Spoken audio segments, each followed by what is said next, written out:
Ito po ang ating napakagandang Jomuse NX stroller. Brand new condition po siya with manual. Good for newborn up to 4 years old. Fully reclined po siya. Good for up to 5 years old kung kakayanin pa po yan. Depende po sa timbang at laki ng baby po ninyo. So, ito po yung details po niya one by one.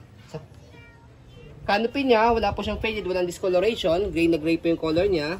Okay. So, sa pag-fold po sa kanya, pwedeng half. Ayan. Pwedeng full. Okay. So, ito po yung kanyang upuan at hinigaan. Napakaganda po ng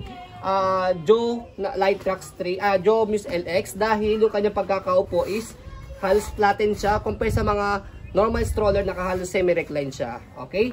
So, yung kanyang harness po, adjustable po yan for newborn, toddler, kids. Depende po sa laki ng baby po ninyo. Okay? Sa belt lock niya, wala po siyang putol.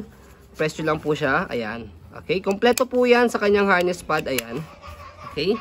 Next natin, yung kanyang leg rest, adjustable po ito. Kapag nakaupo, press nyo lang po dito sa ilalim, may makakapa po kayo. Left and right.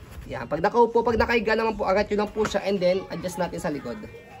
Ayan. As you can see, malapad siya and then mahaba. Okay, next natin yung kanyang table dito sa harapan or front table niya. So, press nyo po dito dalawang left side pagka tatanggalin nyo po siya pag ilalagay nyo po si baby. Okay? And then next natin, ayan, yung kanyang footrest, tapakan po ng paa. And then, yung gulong niya, ayan, okay na okay. Wala naman po kayo masasabi sa condition po nito dahil brand new po siya. So, easy to maneuver, nag-swivel. Kung gusto niyo pong one way lang siya, ito pong color gray na to, angat nyo lang po siya. Ang purpose po niya kung sakaling inaantok o nakatulog si baby, one way na lang po siya, pwede nyo po siya ihele. Okay? Ayan. And then, next natin, yung body frame niya, ayan, all black. Even yung kanyang gulong. Ayan. And then, sa likuran, ayan, yung kanyang gulong dito sa kabilang side, stopper. Tapakan nyo lang po yan, isang tapak lang, okay na. Yung kabilang gulong, as you can see, kitang-kita naman, hindi ginamit. Basket, maximum 15 kg. Sa likod, dito po siya pinipress, ito, kapag iupo po ninyo siya. By the way, pwede nyo po siya semi-recline, kalahati lang. Ayan, fully recline sa pinakasagad niya. Okay? So, next natin, ayan yung kabilang side ng body frame po niya. Ayan, okay. And then, ang kinagandahan pa po sa kanya, sa handle niya, meron pa po siyang lagayan po dito para kay mami naman. Ayan. Okay. And then, yung handle po niya mismo. Okay. Okay? So, sa pag-fold po sa kanya, naka-fold yung canopy, nakaupo. Ayan. And then, sa handle, slide and press. Para ma-fold po ito. Kasi kapag hindi nyo po na-slide po ito, nakalock siya. Okay, slide, press, and then fold pa harap. Ayan. Okay? And then, meron siyang lock dito sa gilid.